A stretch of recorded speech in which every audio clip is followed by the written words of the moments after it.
All right, so we're here to talk about the record that launched 1,000 YouTube videos. The record that has, to some, ushered in the era, or the end of the mobile fidelity era, and to others is maybe the best version of this record ever pressed. Yes, it's Michael Jackson, Thriller, the mobile fidelity one-step. If you are familiar with mobile fidelity, they do these one-steps, and basically it takes steps out of the mastering process. So when you're making a record, you take the master, you cut a lacquer, it gets plated with nickel, which makes a negative, and then that negative gets turned into the mother, which makes the stamp or something like that. But basically this one goes master, lacquer, record. They said they were making 40,000 copies, and running the master tape that many times just isn't really a possibility. The tape would get destroyed, and so people were like, what's going on? There's a digital step in there somewhere. Mike from the In-Groove broke the news. We've been over this. And so it led to them putting this hype sticker that breaks down every single step of how it's made. So they're going for full transparency now. So it says half-inch 30 IPS analog master to DSD 256, analog console lathe. Then the record gets made. It looks like this, and then you take, it's numbered on the back. This is number 20,839 out of 40,000, and then you open it up. It's like a slipcase like this, from what I understand, I've never owned a one-step before. These used to be like a box that opened up, and now it's like more of like a slipcase.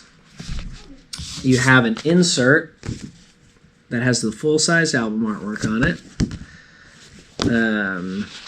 It opens up, and it has the gatefold from the original release in there.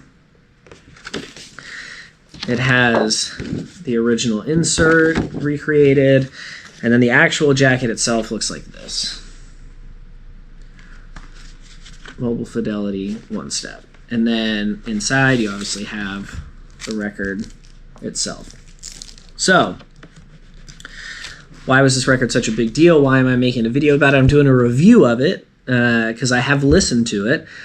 And for all of the controversy that it caused, I just had to hear it for myself and see, was the fuss worth it?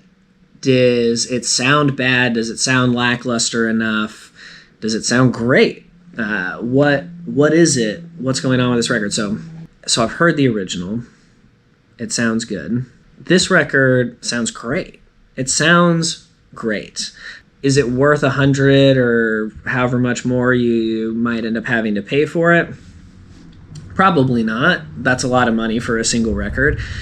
But one thing that I noticed, I put it on, I stood in the, direct center, ideal place between my speakers so I could get the full experience, the full stereo spectrum, soundstage, etc. All the audiophile buzzwords we can use here.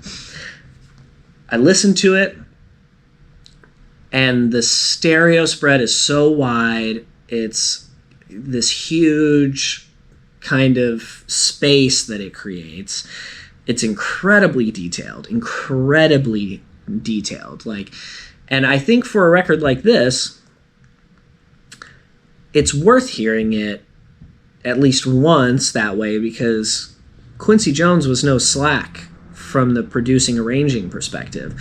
I mean, he was a very talented producer, musician, arranger, composer, etc. So like the music that's going on behind Michael Jackson's voice on any of those albums is great. I mean, the music itself is great. You can take instrumental tracks of it, mash them up, play them, just instrumentals, whatever, and it's great music, even without the hooks and Michael Jackson's lyrics over it. So, to me, hearing it in that detailed of a way with that much clarity and definition is to a certain extent worth it. In my personal case, in my philosophy of purchasing records, I don't need this one. I would love to hear it, but probably more often than not, I already said that I've never owned a one-step before, so that tells you what you need to know about me as a record buyer. But there are a few things that I've seen, because this record's been out for 2 weeks now. I wanted this video to come out on Black Friday, which would have been a week after the release of the record. But I own a store. There's a lot going on Black Friday for record stores, if you didn't know. And I just got too busy. I couldn't do it. But that gave me time to listen to this more and really develop my thoughts about it and see what other people were saying about it. So the first thing that I saw was Mike from the InGroove, who is the one that kind of broke all this Mobile Fidelity news. If you really want to know all the nitty gritty bits and pieces, go over to his channel and watch it, because I really don't want to get into it that much. But I was curious what he was going to have to say about this. So I watched his video. He did his typical rundown, shootout, whatever you want to call it, where he listened to all these different copies and decided which one was the best. And in his video, he says this is the best sounding version of this record. On the other side of the spectrum, I watched the 45 RPM audiophile channel. I can't remember what the gentleman's name is, but I watched his review of it, and he's one of the people that has been the hardest on MoFi, that has had the most scathing takes on it. In my opinion, the most emotionally driven takes on it that I don't think are always super accurate or rational.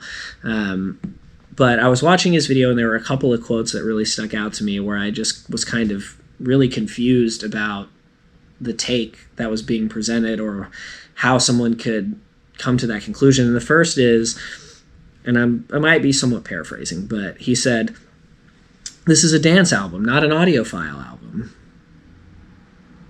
So why did you buy an audiophile copy of it?" is my question. If that's a criticism that you're going to levy against it, it's a ridiculous one, an absolutely ridiculous one.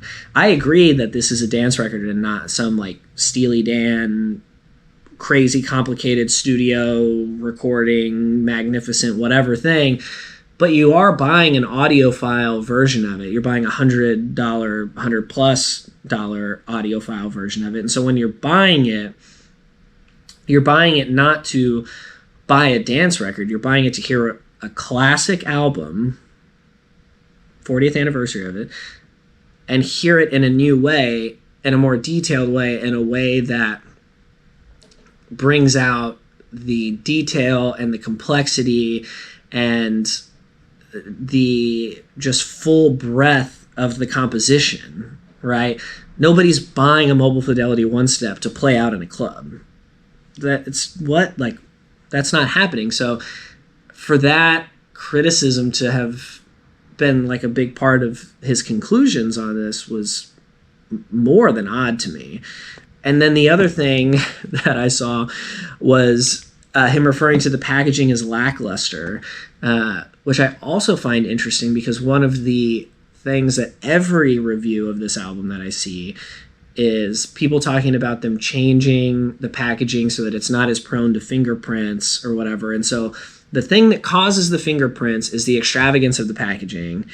Take that away, have a more matte finish, a more user-friendly version where it's just a slipcase. It's not a whole box, it's not a whole thing. You can leave the shrink on. That was something Mike mentioned. All that kind of stuff.